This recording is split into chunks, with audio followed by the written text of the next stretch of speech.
Corona से economy की जो रफ्तार मध्यम पड़ी हुई थी उसके फिर से फुल फ्लो में आने की उम्मीद बढ़ी है। जिस तरह से धीरे धीरे कोविड के मामले घट रहे हैं उससे लग रहा है कि आने वाले समय में पाबंदियां कम होंगी और जल्द सामान्य कामकाज शुरू होगा। इस ओपनिंग अप से शेयर मार्केट्स का जोश और बढ़ेगा। जानकारों का मानना है कि इकोनॉमी के पटरी पर आने से वैसे सेक्टर्स के शेयर दौड़ेंगे जो अब तक की रैली से बाहर रहे हैं। तो चलिए मुनाफे का दरवाजा खोलने के लिए खुल जा सिम सिम का मंत्र समझते हैं।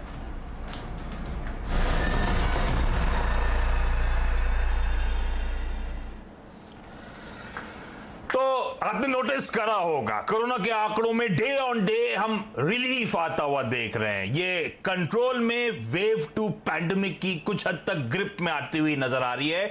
पीक निकल जाने के इंडिकेशंस आ रहे हैं और ये सब कुछ स्टॉक मार्केट्स में रिफ्लेक्ट होता हुआ नजर आ रहा है। अगर आप स्क्रीन को क्लोजली मॉनिटर कर रहे हैं तो पिछले एक हफ्ते में आपने नोटिस करा होगा सिनेमा घर, hotels, restaurant chains, travel and tourism, उसमें एविएशन भी जोड़ लीजिए, रेलवे से जुड़ी कंपनीज जोड़ लीजिए, रिटेल हुआ, बेवरेजेस हुआ, इवन ऑटोज हुए, इन सब पॉकेट्स में अच्छा मोमेंटम, अच्छी तेजी बनती हुई नजर आ रही है। होप्स जाग रही हैं कि राज्यों ने जो सख्त लॉकडाउन्स लगाए हुए थे उसमें अब शायद रिलीफ देखने को मिले। इनफैक्ट उस कड़ी में गुजरात ने तो ऑलरेडी आंशिक लॉकडाउन में ढील दे भी दी है, इसीलिए स्ट्रीट के होप्स बढ़ रहे हैं। तो ऐसे में कौन से होंगे वो अनलॉक ट्रेड्स? अनलॉक ट्रेड्स ही नहीं, दरअसल वो कंपनियां जो बेहतरीन फंडामेंटल्स वाली हैं, वो कंपनियां जो अट्रैक्टिव वैल्यूएशंस पे खड़ी हैं, वो कंपनियां जहां एक्सपर्ट्स का भरोसा भी है, इसी पर करने वाला हूं अगले आधे घंटों में फोकस। तो अनलॉक ट्रेड्स लेकिन भरोसे के स्टॉक्स। मदद करने के लिए अरिहंत कैपिटल मार्केट्स के आशीष महेश्वरी, ट्रैकॉम स्टॉक ब्रोकर्स के पार्थिव शाह और मार्केट एक्सपर्ट अमरीश बालिका आपको आपकी स्क्रीन पर नजर आएंगे। ये तीनों वो एक्सपर्ट्स हैं, देश के जाने माने फंडामेंटल स्टॉक पिकर्स, जो आपकी मदद करेंगे। और इनकी दी हुई पिछली कुछ वीकेंड स्पेशल की पिक्स आप लोगों ने नोटिस करा होगा, क्या गजब का मोमेंटम दे रही हैं। तो थैंक यू सो मच एक साथ एक समय में जुड़ने के लिए, कुछ बेहतरीन स्टॉक पिक्स देने के लिए। महेश्वरी सर, ये उम्मीदें तो जाग रही हैं कि लॉकडाउन में रिलीफ आने वाला है, आएगा ना सर?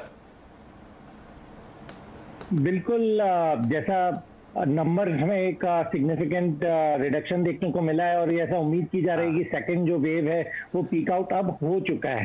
तो बिल्कुल अब ऑलमोस्ट 2 महीना हो गया। यदि आप मुंबई की बात करें तो लॉकडाउन के चलते, तो बिल्कुल अब एक अनलॉक का फेस आप देखेंगे जून मंथ से मुंबई में नहीं बट देश के दूसरे हिस्सों में भी शुरू होने वाला है और धीरे धीरे वैक्सीनेशन का रेट भी बढ़ रहा है। तो मुझे लगता है कि बिल्कुल अब सही समय आ गया है उन सेक्टर में, उन स्टॉक में बैट करने का जो बड़े बेनिफिशियरी होंगे इस अनलॉक फेज के। तो इसका मतलब बेहतरीन मौके हो सकते हैं अगर हम सही स्टॉक सही समय पे पिक करें, है ना अमरीश सर? या एब्सोल्युटली, क्योंकि आफ्टर अनलॉक डिमांड तो श्योरली बढ़ने वाला है। पर यहाँ पे मैं एक ही बात बोलूंगा कि जिस हिसाब से हमने लास्ट टाइम जो ह्यूज डिमांड देखा था, I mean like for 4 to 5 months, शायद इस बार दैट सॉर्ट ऑफ डिमांड शायद न हो, क्योंकि जो इमोशनल डैमेज हुआ है इस बार ये काफी ज्यादा हुआ है, क्योंकि काफी ज्यादा लोग इफेक्ट हुए हैं। So will surely see I mean decent demand, but maybe slightly subdued compared to last year. तो आसान शब्दों में फिर आपको एक्सपर्ट्स की मदद चाहिए होगी भाई। पिछली बार जैसे चौतरफा पेंट अप बाइंग ना नजर आए, इस बार सेंटिमेंट सेट हुए हैं, तो हमें थोड़ा सा स्पेसिफिक होना होगा इन अनलॉक ट्रेड्स को प्ले करने के लिए, इसीलिए ये कार्यक्रम भी लेकर आया हूं। पर ये बात, और ये हमने गुजरात में आंशिक लॉकडाउन में रिलीफ की बात करी, अगले हफ्ते 10 दिन में सारे राज्यों ने तो एक्सटेंडेड लॉकडाउन्स दिए थे, उनकी समय सीमा खत्म हो रही होगी। इसीलिए होप जागनी शुरू हुई है कि शायद एक एक करके लॉकडाउन कंटिन्यू भी होते हैं तो और रिलीफ के साथ होंगे और चीजें खुलती हुई शायद आपको नजर आए। पार्थिव, ये गुजरात सरकार ने नाइट कर्फ्यू तो बढ़ा दिया वैसे, तो ये जो लॉकडाउन में रिलीफ, मतलब क्या दिन में आजकल कुछ ज्यादा दुकानें उगाने खुलने लगी हैं क्या? लोग चहल पहल शुरू हो गई क्या थोड़ी बहुत? आशीष जी, दिक्कत ये है कि जब रिलैक्सेशन कुछ ज्यादा बढ़ जाता है तो हम लोग भी कंप्लेसेंट हो जाते हैं। जिसके वजह से अनफॉर्चुनेटली केसेस भी बहुत बढ़ जाते हैं। तो आई थिंक ये थोड़ा स्ट्रिक्टनेस मेरे ख्याल से अच्छी बात है, इससे एटलीस्ट केसेस काफी कंट्रोल में हुए हैं। और जो चैनल चेक्स है उसमें से जो हॉस्पिटल से भी जो डेटा आ रहा है, तो एटलीस्ट अभी जो हॉस्पिटल में जो लाइंस थी, क्यूज थी, वो रिलेटिवली कम हो गई है। तो मेरे ख्याल से अच्छा है, थोड़ा ज्यादा एक्सटेंड करे तो दिक्कत नहीं है। एक बार हेल्थ वापस आ जाती है तो इकोनॉमी पे डेफिनेटली फोकस रख सकते हैं। अब हमें भी कब कितना ब्लेम करेंगे? हमने पहली बार जेल में रहना सीखा है, वो पिंजड़े में रहना सीखा है। हमें जब छोड़ोगे तो हम थोड़ा बहुत तो एक्साइटेड होंगे ना पार्थिव, क्या करें? इतना टाइम हो गया घरों के अंदर रह के, कुछ करे ना करे, तो सब के सब ऐसी ह्यूमन मेंटालिटी, साइकी ऐसी है। लेकिन चलिए, अब तो सब मानते हैं कि लॉकडाउन में रिलीफ की शायद तैयारी हो सकती है। रिलीफ कोविड के फ्रंट पे उन आंकड़ों में देखना मिलना शुरू हो चुका है। स्क्रीन्स पे उससे जुड़ी थीम्स, स्टोरीज और स्टॉक्स आउट परफॉर्म कर रहे हैं। ऐसे में बेहतरीन स्टॉक्स के लिए पेन और पेपर रेडी कर लीजिए। मिस आउट होगा तो एंड में मैं सारे के सारे स्टॉक्स रिविजिट कर दूंगा। लेकिन शुरुआत कर रहा हूं आशीष महेश्वरी सर आपके साथ। ये लॉकडाउन रिलेटेड पहला ट्रेड कौन सा और क्यों? और लॉकडाउन रिलेटेड से मेरा मतलब है, हो सकता है लॉकडाउन के चलते कुछ पेंट अप डिमांड आ जाए, लेकिन ये कंपनियां फंडामेंटली वैल्यूएशन वाइज वैसे भी अट्रैक्टिव है ना सर? जी बिल्कुल बिल्कुल। मेरा मानना है कि पिछले 2-3 महीनों में हमने देखा जो बाजार का मैक्सिमम ध्यान था वो मेटल, शुगर और कमोडिटी सेक्टर्स की तरफ, और थोड़ा बहुत आईटी सेक्टर्स ने बाजारों को सपोर्ट दिया। बट अब समय आ गया है कि जहां पर आप देखेंगे जो मोबिलिटी के स्टॉक्स हैं, रियल एस्टेट के स्टॉक्स हैं या एंटरटेनमेंट के स्टॉक्स हैं, वहां पे सब पे ट्रैक्शन मिलेगा क्योंकि वैल्यूएशन काफी अट्रैक्टिव हो गए और मार्केट वैसे भी चीज़ों को फैक्टर इन करना शुरू कर देता है। जो इवेंट आगे आने वाली लाइंड अप हो तो उसको पहले से ही हम फैक्टर इन करते हैं। तो यहाँ पर पहला मेरा स्टॉक रहेगा स्पाइस जेट। मेरा मानना है कि एविएशन एक वो सेक्टर है जो बिल्कुल अभी अपने बॉटम पे ट्रेड कर रहे हैं यहाँ के स्टॉक, और काफी अच्छा पोटेंशियल आगे जाके नजर आता है। जरूर पैसेंजर लोड फैक्टर में कमी जो अप्रैल मंथ का आज डेटा आया उसमें देखने को मिली है, बट अब यहाँ से सिर्फ इम्प्रूवमेंट होगा। अब स्पाइस जेट की बात करें तो कंपनी ने अपने एक बिजनेस मॉडल में काफी बड़ा चेंज किया कि जरूर फ्लाइट्स कम हुआ या स्टाफ में कॉस्ट कंट्रोल किया, बट लॉजिस्टिक्स एक सेक्टर को कंपनी ने काफी बढ़ावा दिया है। तो इनफैक्ट जितना उनका लॉस हुआ पैसेंजर सेक्टर में, उन्होंने लॉजिस्टिक्स से कॉम्पनसेट किया। दूसरी बात है जो गो एयर का आईपीओ आने वाला है, यदि उसका वैल्यूएशन हम मान के चलते हैं करीब 10,000 करोड़ के आसपास का पोस्ट लिस्टिंग वैल्यूएशन उम्मीद की जा रही है, तो ये तो अभी भी 5,000 करोड़ के अंदर ही मिल रहा है। तो मुझे लगता है कि अगले 3-6 महीने के लिए भी ये स्टॉक काफी बेहतरीन रिटर्न दे सकता है। स्पाइस जेट को रडार पे रखें तो अनलॉक की थीम के लिए एक बढ़िया प्ले। वैसे भी साल के हाई से ऑफ हाइज, इसका पीयर जो है इंटरग्लोब वो तो ऑलमोस्ट ईयर हाइज के आसपास ही खड़ा नजर आएगा। यहां पे रूम है, साल के हाइज भूल जाइए 107 108 के, ये पहले स्टॉक 150 तक के स्तर देख चुका है, तो मीनिंगफुली करेक्ट होकर खड़ा हुआ है। स्मार्टली बिजनेस मॉडल को ट्वीक करा गया, पैसेंजर के साथ साथ कार्गो पे जो फोकस हुआ, और सेक्टर टेलविंड्स आएंगी जब गो एयर के आईपीओ उसके वैल्यूएशन सामने आएंगे। तो अनलॉक की बढ़िया थीम, स्टॉक वैसे भी अट्रैक्टिव खड़ा हुआ है और सर ने हाईलाइट कर दिया और बेहतरीन मौके हो सकते हैं इस स्टॉक में आगे भी तेजी देखने के लिए। नोट डाउन कर लीजिए स्पाइस जेट। लेवल्स आप लोगों की स्क्रीन पर आएंगे और स्पाइस जेट का स्टॉक पिछले कुछ दिनों से आपने देखा भी होगा स्क्रीन पे, बढ़िया आउट परफॉर्मेंस की शुरुआत कर चुका है। पार्थिव, आपकी तरफ से पहला अनलॉक ट्रेड कौन सा? सी आशीष जी, आपने बहुत सही बताया, लोग फ्रस्ट्रेट हो गए, it is definitely the fact. और आज के टाइम में आप अगर सर्वे करेंगे कि एक बार वैक्सीनेशन हो जाता है और अगर थोड़ा रिलैक्सेशन हो जाता है तो फर्स्ट थिंग आप क्या करेंगे, तो पीपल आर सेइंग कि डेफिनेटली एक अच्छा लग्जरी वेकेशन लूंगा। जो 3 स्टार वाले वो बोलेंगे कि इस बार कुछ भी हो जाए, थोड़ा खर्चा हो जाए, लेकिन 3 स्टार का वेकेशन नहीं, मैं 5 स्टार का वेकेशन लूंगा। So what we have decided is कि ऐसी कंपनी ढूंढनी है जिसमें मार्जिन ऑफ सेफ्टी हो, बैलेंस शीट क्वालिटी अच्छी हो, प्रमोटर पेडिग्री अच्छी हो, और what better than East India Hotels. हम जानते हैं ईस्ट इंडिया होटल्स के 2 प्रोमिनेंट ब्रांड्स, एक तो ओबेरॉय और ट्राइडेंट। और सबसे अच्छी बात यह है कि बिफोर दिस पेंडेमिक उन्होंने 350 करोड़ का राइट्स इश्यू किया था एट 65 रुपीज, आज शेयर करीबन 97-99 के आसपास चल रहा है और वो 350 करोड़ पूरा उन्होंने डीलेवरेजिंग के लिए डाला है, पूरा डेट कम करने के लिए डाला है। तो आज का तारीख में अगर देखने जाए तो डेट टू इक्विटी सिर्फ 0.09 है, which is very very low, one of the lowest in terms of luxury hotels की बात करें तो इसका बैलेंस शीट सबसे स्ट्रांग है। दूसरी अच्छी बात यह है कि पहले वेव के बाद इन कंपनी समझ गए कि बिजनेस की हालत बहुत मुश्किल होंगे, तो हमें वेरिएबल कॉस्ट और फिक्स्ड कॉस्ट को कम करना रहेगा। तो उन्होंने पिछले साल वेरिएबल कॉस्ट है ऑलमोस्ट 29% कम किया है और फिक्स्ड कॉस्ट को ऑलमोस्ट 22% कम किया है। ये फायदेमंद इसीलिए है क्योंकि कुछ कॉस्ट जो कम किए वो स्ट्रक्चरल इन नेचर है। हमारा ऐसा मानना है कि Q1 थोड़ा वॉश आउट रहेगा, Q2 भी टेपिड रहेगा, लेकिन come from Q3 and Q4 हम ये देखेंगे कि इस तरह के होटल्स के अंदर जो रूम ऑक्यूपेंसी बढ़ेंगे, not only that average room rental काफी बढ़ेंगे क्योंकि ये कंपनीज को उनका पुराना जो हिट है वो भी रिकूप करना है, डिमांड है, बहुत डिमांड की वजह से वो लोग प्राइसिंग पावर भी रख पाएंगे और इंक्रीमेंटल कॉस्ट नहीं होंगे कि कॉस्ट कम किए, तो बहुत अच्छे रिटर्न रेशियोज देखने को मिलेंगे फ्रॉम Q3 Q4। ये शेयर प्री कोविड काफी टाइम तक 170-180 के आसपास रहता था, आज 97 पे, तो मार्जिन ऑफ सेफ्टी भी है, डेट फ्री बैलेंस शीट है और अच्छे दिग्गज investor like ITC and Reliance group are holding substantial stake. हमने रिसेंटली सुना कि यूएस में डिज्नी वर्ल्ड के अंदर बहुत बड़ी बुकिंग हुई है और काफी महीनों तक का एडवांस बुकिंग हो गया है। मुझे लगता है इस तरह का trend at least if not in the first half, second half में इंडिया में भी महसूस करेंगे और East India hotel will be the pick. हाँ, आजकल टर्म यूज करे जा रहे हैं, रिवेंज शॉपिंग, रिवेंज टूरिज्म। तो शायद जब ओपन अप होंगे तो लोग एग्रेसिवली इस तरह की सेवाओं का फायदा उठाते हुए नजर आएंगे। और पार्थिव, आपने सही कहा है, ये पता है हमारे घर में भी मेरी बीवी बच्चे ऑलमोस्ट एवरी अदर डे इस तरह के डिस्कशंस ऑलरेडी इनिशिएट कर चुके हैं कि यहाँ जाएंगे, वहां गए थे तो मजा आया था, फिर से चलेंगे। ये सब डिस्कशन शुरू हो चुके हैं, पता नहीं जाना कब होगा। तो बिल्कुल सही। और EIH लिमिटेड मार्की प्रॉपर्टीज, जाने माने ब्रांड्स ओन करती है। होटल स्पेस की दिक्कत समझिए, वो फाइनेंशियल मेल्टडाउन, वो मुंबई टेररिस्ट अटैक्स, उसके बाद एक दशक तक की इंडस्ट्री उठ के नहीं दी थी, फाइनली चलना शुरू हुई। उसके बाद इस पैंडेमिक ने फिर दिक्कतें पैदा कर दी। अब लग रहा है कि जब ओपन अप होंगे तो ये स्टॉक स्वीट स्पॉट पे वापस नजर आएंगे। हाँ, इस बार के लॉकडाउन में ये जरूर हुआ कि बहुत ज्यादा पिटाइयां स्टॉक्स की नहीं हुई।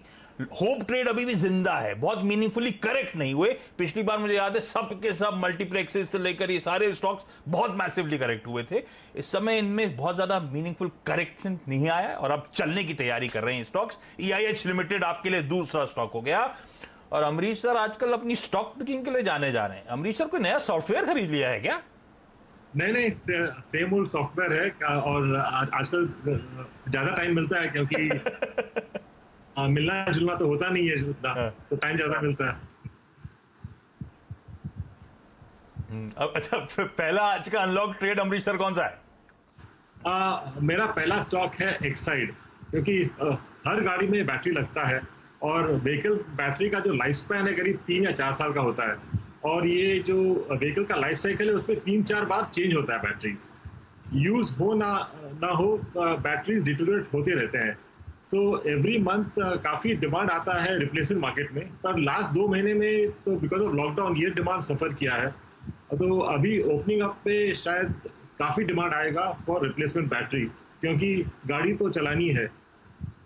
तो ऑटोमोटिव और इंडस्ट्रियल बैटरी मार्केट में 2 लीडर्स हैं, एक्साइड और अमारा राजा बैटरीज। दोनों का करीब 65% मार्केट शेयर है मिला के, और इसमें करीब 40% आता है से।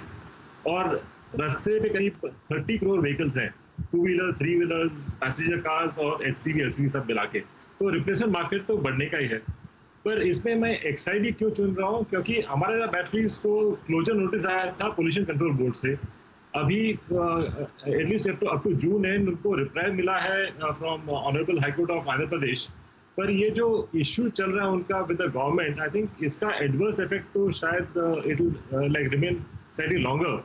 तो मुझे लगता है कि जो मार्केट शेयर है अमारा राजा का, उसमें से थोड़ा मार्केट शेयर तो एक्साइड को भी मिलेगा, क्योंकि लास्ट 10 साल में अमारा राजा ने एक्साइड का मार्केट शेयर लिया था। तो अभी आगे जाके मुझे लगता है कि at least over the next at least couple of quarters Exide को शायद ज्यादा मार्केट शेयर मिले। And Exide is also EV ready, उनका जेवी बना है स्विस कंपनी के साथ लेलैंड करके। and they've already started supplying EV batteries also to three-wheelers. और इनका दूसरा एक बिजनेस है Exide life insurance which also is doing extremely well. अपना प्रॉफिट भी डबल हो चुका है लास्ट ईयर. तो ओवरऑल अर्निंग्स ग्रोथ जो हमने देखा है लास्ट क्वार्टर में भी करीब 31% अर्निंग ग्रोथ देखा है. EBITDA has gone up by 2%. तो मेरा जो एक्सपेक्टेशन है EPS का for FY22 is about 11.5 and 13.5 for FY23. तो इससे मेरा जो टारगेट प्राइस बनता है करीब 230 का. But as soon as we see unlocking शायद यहाँ पे एक बार जंप आ जाए. एक्साइड इंडस्ट्रीज को रडार पर रखिए. 220-230 साल के हाईस थे, वहीं पे ये स्टॉक वापस जाने की तैयारी कर रहा है. और अमरीश सर की बातों का इनहेरेंट मतलब समझिए. एक्साइड में इन्वेस्टर बनिएगा, कस्टमर नहीं. तो गाड़ी जा जाके थोड़े दिनों में नीचे स्टार्ट कर लिया करिए, नहीं तो बैटरी बैठ गई तो दिक्कत आ जाएगी. लेकिन एक्साइड के लिए फायदा होना है, इसमें कोई शक नहीं. तो बढ़िया अनलॉक ट्रेड है वाकई, और ऊपर से इंश्योरेंस का प्ले भी. इस कंपनी में रह के खरीदारी वैसे भी स्क्रीन पे नजर आ रही है, और अमरीश सर के एग्रेसिव टारगेट्स आपको आपकी स्क्रीन पे नजर आएंगे. इस नोट पर एक काम कर रहा हूं, क्विकली छोटा सा ब्रेक के उस पार इन तीनों एक्सपर्ट्स की एक पिक. और हाँ पार्थिव, जब मैं कह रहा था ना अमरीश की स्टॉक पिकिंग अमरीश जी की बड़ी अच्छी, उस दिन फ्राइडे स्पेशल में वो मुझे याद है मैरिको बोल के गए थे आप, और उसी दिन शाम को धूम मचा दी थी उस स्टॉक ने. तो थैंक यू उस बढ़िया पिक के लिए आपको भी. क्विकली छोटा सा ब्रेक के उस पार बाकी के स्टॉक पिक्स पर करेंगे बातचीत.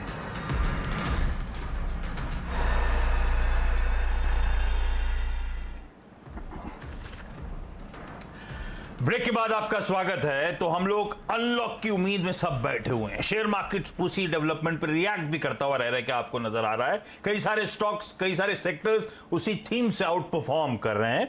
ऐसे में वाकई कौन से अच्छे स्टॉक्स हैं जिन पे अनलॉक थीम के चलते दांव लगाना है, उस पर हो रही है बातचीत देश के 3 जाने माने फंडामेंटल स्टॉक पिकर्स के साथ. और सबसे पहले वापस आशीष सर के पास जा रहा हूं. एक बेहतरीन ट्रेड आया था स्पाइस जेट का. आशीष सर, अगला स्टॉक कौन सा जो अनलॉक की थीम पे खरा उतरेगा? देखिए, अभी लॉकडाउन के कारण से क्या हुआ है कि जो एक saving as a percentage of GDP है वो दोबारा से बढ़ गया है, क्योंकि लोग घर पे हैं, कहीं बाहर नहीं जा रहे हैं, तो जितना भी अर्न कर रहे हैं वो सेव हो रहा है. तो आप 22% आपकी जो इंडियन हाउस होल्ड का जो इनकम है वो सब सेव हो रहा है. तो बेस्ट पार्ट ये है, क्योंकि अब जब लॉकडाउन होगा तो सबसे ज्यादा ये अब इन्वेस्टमेंट चैनलाइज होगा रियल एस्टेट में. तो मेरा पास में जो बेस्ट पिक है अभी मुझे जो नजर आता है वो है DLF. मेरा मानना है अभी भी 52 वीक हाई जो 335 था उससे भी स्टॉक अभी 60 रुपए नीचे ट्रेड हो रहा है. जबकि इस क्वार्टर में जब आप नतीजे आएंगे तो आप देखेंगे पिछले क्वार्टर में उन्होंने जो मार्च पिछले साल था 2000 करोड़ का लॉस किया था. इस क्वार्टर में कम से कम 350 करोड़ का मुनाफा DLF इस बार रिपोर्ट कर सकता है. और चारों सेगमेंट जो उनका एक होम सेगमेंट है जहां 11 सिटीज में वो ऑपरेट करते हैं उसमें ट्रैक्शन देखने को मिलेगा. जो ऑफिसेज की ऑक्यूपेंसी में थोड़ा फॉल आ गया था लास्ट क्वार्टर में, आपने दोबारा से इंक्रीज देखने को मिलेगा. इसके अलावा मॉल और रिटेल वाला जो सेगमेंट है उसमें भी एक अच्छा ग्रोथ लास्ट क्वार्टर में देखने को मिलेगा. तो मुझे लगता है कि जिस हिसाब से वैल्यूएशन ओवर रियलिटी या मैक्रोटेक डेवलपर्स इन सब स्टॉक के हो गए, DLF ने अभी भी काफी स्कोप नजर आता है, और अभी भी 52 वीक हाई से काफी नीचे है. तो बिल्कुल एक्यूमुलेट करना चाहिए DLF को इस लेवल पे. एक्यूमुलेट करना है DLF, परफेक्ट अनलॉक थीम का कैंडिडेट. और हाँ, 325 के आसपास के साल के हाईज वहां से करेक्ट हुआ, अब चलने की शुरुआत होती हुई आपको स्क्रीन पर ऑलरेडी नजर आएगी. DLF पर आप रखिएगा अपने, वापस 52 हफ्तों के हाईज की तरफ ये स्टॉक शायद मूव करता हुआ नजर आए. अमरीश, अगला स्टॉक आपकी तरफ से कौन सा? मेरा अगला स्टॉक है यूनाइटेड स्पिरिट्स, क्योंकि जब ओपन अप होगा तो पीने वाले फर्स्ट थिंग जो करेंगे they will head to the liquor shop. तो United Spirits has been concentrating on premium brands जहाँ पे मार्जिन्स हायर है, और जो मास मार्केट ब्रांड्स है जहाँ पे वॉल्यूम्स कम है उन्होंने फ्रेंचाइजी हिसाब से दिया है लोकल बॉटलर्स को. इस हिसाब से उनके ओवरहेड्स भी कम हो गए, मार्जिन्स भी बढ़ रहे हैं. और मैकडोवेल जो उनका सबसे बड़ा सेलिंग ब्रांड है वहाँ पे उन्होंने रीलॉन्च किया है, giving it a premium look. Last quarter में किया था, and should do reasonably well with millennials, क्योंकि उनको फोकस में रख के इसका जो रीब्रांडिंग किया है. और जुलाई में इनकी नई CEO ज्वाइन कर रही है. Already she is join but she will take over as a new CEO, Hina Nagarajan करके. And she is achieved extremely good results in African markets Diageo के लिए. और उसके पहले उनका इंडिया एक्सपीरियंस है नेस्ले और रैकेट के साथ. तो we should surely expect some action post July. और इनका जो बैलेंस शीट है that was much better shape. Debt अभी कम होकर nearly 1000 crores का हो चुका है। तो I am looking at an EPS of about 23 FY23 में, और 30x दें तो इसका जो टारगेट प्राइस होता है 690 का हो जाता है। यूनाइटेड स्पिरिट्स तो अनलॉक की, ये मतलब अमरीश सर, ये पीने वाले मतलब आप नहीं हो क्या? मतलब मेरी तरह, आशीष जी की तरह, पार्थिव की तरह आप भी नहीं छूते ये सब क्या? और क्या पीने वाले अभी नहीं पी रहे क्या? नहीं, पीते तो श्योरली हैं, पर then we are occasional drinkers, और जिनको रोज पीना होता है, तो I think they will be the first one to head. हम तीनों तो कह रहे थे हम तो नहीं है इस कैटेगरी में, अमरीश सर कभी कभी ओकेजनल, लेकिन ये बढ़िया थीम हो सकती है। और हमने बेवरेजेस स्टॉक्स में वैसे आता भी मोमेंटम लौट रहे। हाँ महेश्वरी सर जी, मेरा आपको ध्यान हो कुछ वीक पहले अमरीश सर ने प्राज इंडस्ट्रीज को भी रिकमेंड किया था, तो स्टॉक में मोमेंटम भी काफी अच्छा देखने को मिला था, तो इनको इस सेक्टर से विशेष लगाव भी है। प्राज इंडस्ट्रीज गजब का आउटफॉर्म आया था अमरीश सर, ये कुछ ज्यादा ही लगाव हो रहा है आपका इस सेक्टर से। प्राज इंडस्ट्रीज के कारण इनका जो रॉ मटेरियल है अल्कोहल, वो उसका जो मिश्री है वो उन लोग बनाते हैं प्राज। ठीक है, चलिए यूनाइटेड स्पिरिट्स को रडार पर रखिए, मैं रैप अप कर दूंगा आगे, लेकिन अभी पार्थिव की एक और बेहतरीन पिक बची है। पार्थिव ने EIH से शुरुआत करी थी। पार्थिव, अगला स्टॉक कौन सा? आशीष जी, लाइक अमरीश जी ने जिस स्टॉक का जिक्र किया यूनाइटेड स्पिरिट्स, मैं एक चीज बताना भूल गया। मेरी जो पहली पिक है ईस्ट इंडिया होटल्स, वहाँ पे जो फूड एंड बेवरेजेस का सेगमेंट है बहुत ही प्रॉफिटेबल सेगमेंट है। और जो बेवरेजेस की मैं बात कर रहा हूँ, मैं तो अहमदाबाद से हूँ, लेकिन आप समझ गए वो बहुत ही प्रॉफिटेबल है, और उसमें यूनाइटेड स्पिरिट्स का ही माल जाता है, तो हमारी जुगलबंदी जैसी हो गई है, तो वो भी एक पॉइंट ध्यान में रखिए। IRCTC मेरा दूसरा स्टॉक रहेगा। हम बात कर रहे हैं इन टर्म्स ऑफ लोग वेकेशन लेने की, और IRCTC एक बेहतरीन बिजनेस मॉडल हम जानते हैं, ये कंपनी काफ़ी डिस्कस हो गई है। एक पहले रिस्क की बात बताता हूँ कि इसमें डेफिनेटली गवर्नमेंट का ऑफर फॉर सेल आएगा, तो उसको एक अपॉर्चुनिटी की तरह यूज़ कीजिए। कोई भी उसकी वजह से, सप्लाई की वजह से डिप्स आता है, डेफिनेटली इसको बाय कीजिए। एक SIP जैसा स्टॉक है। अब इसके बिजनेस मॉडल की मैं बात करूँ, बहुत ही रेजिलियंट बिजनेस मॉडल है। नो डाउट पिछले 1.5 साल अच्छे नहीं गए कंपनी के लिए, लेकिन ये डेफिनेटली बहुत बेहतरीन ओपन अप ट्रेड है, because in terms of ticketing they are monopoly, और उसके अंदर जो चार्जेस वो लोग लेते हैं वो बहुत ही मतलब हाई ग्रॉस मार्जिन का बिजनेस है। रेवेन्यू में देखेंगे तो टिकटिंग एज अ परसेंटेज कम दिखता है, केटरिंग ज्यादा दिखता है, लेकिन प्रॉफिटेबिलिटी और मार्जिन और कैश फ्लो देखें तो टिकटिंग बिजनेस का जो कन्वीनियंस फी है बहुत ही बेहतरीन बिजनेस मॉडल है। उसके वजह से ये कंपनी को ऑलवेज एक प्रीमियम वैल्यूएशन मिलते हैं। केटरिंग भी बहुत ही बेहतरीन उनका डिवीजन है। रेल नीड जो मिनरल वाटर है वो भी जब भी ओपन अप ट्रेड होता है तो it's a proxy to this travel. Plus हम देखने जाए कि इनके पास टूर्स के पैकेजेस भी रहते हैं, काफी लोग इसको यूज करते हैं। तो जब हम ओपन अप की बात करते हैं, वैकेशनिंग की बात करते हैं, तो एक क्लासिक बिजनेस मॉडल है कि जिसके अंदर ये सभी पहलू आ जाते हैं। हमारा मानना है कि अगर हम एक नॉर्मलाइज ईयर देखें तो ये कंपनी की क्षमता है कि बहुत अच्छा अर्निंग पर शेयर कर सके, anywhere between 60 to 80 rupees per share. तो फॉरवर्ड बेसिस पे देखें तो ये कंपनी अराउंड 25 टाइम्स 26 टाइम्स पे अवेलेबल है, जो मेरे दृष्टि से बहुत ही एक्सपेंसिव नहीं है। फ्री कैश फ्लो जनरेट करती है, और गवर्नमेंट की कंपनी तो डिविडेंड भी बहुत बेहतरीन देगी। तो इसके अंदर मैं एक SIP की सलाह दूंगा कि इसको एक SIP की तरह ये स्टॉक को ले और लॉन्ग टर्म के इलाज से पोर्टफोलियो में रखें। Indian railway catering and tourism corporation IRCTC को रडार पर रखिएगा। ये भी एक बेहतरीन अनलॉक ट्रेड, और किसी भी रीजन से करेक्शन आता है, सरकार कभी OFS लाने का फिर से मन बनाती है, तो उसे अपॉर्चुनिटी की तरह ट्रीट करिएगा। इस स्टॉक में, इस गिरावट में और एक्यूमुलेशन करने के मौके होंगे आपके पास। चलिए, आज के जो अनलॉक ट्रेड्स हैं, खुलजा सिम वाले जो ट्रेड्स हैं, वो आपकी स्क्रीन पर आएंगे। स्पाइस जेट एविएशन में तो रेलवेज में IRCTC, दो बेहतरीन कंपनी। EIH होटल्स में तो अल्कोहलिक बेवरेजेस में यूनाइटेड स्पिरिट्स। एक्साइड और DLF को भी रखना है रडार पर। स्क्रीनशॉट ले लीजिए, वीकेंड पे मैं अलग से शेयर भी कर दूंगा ट्विटर पे। लेकिन ये है वो बेहतरीन अनलॉक ट्रेड्स और फंडामेंटली स्ट्रॉन्ग कंपनीज जहां पे एक्सपर्ट्स का भरोसा भी है। इस नोट पर अमरीश सर, पार्थिव, आशीष सर, आप सबका बहुत बहुत धन्यवाद वक्त निकालने के लिए, ये बेहतरीन पिक्स देने के लिए, और आप सबका इस खास पेशकश को देखने के लिए। नमस्कार। और CNBC आवाज पर न्यूज कवरेज ब्रेक के उस पार भी कंटिन्यू करेगा।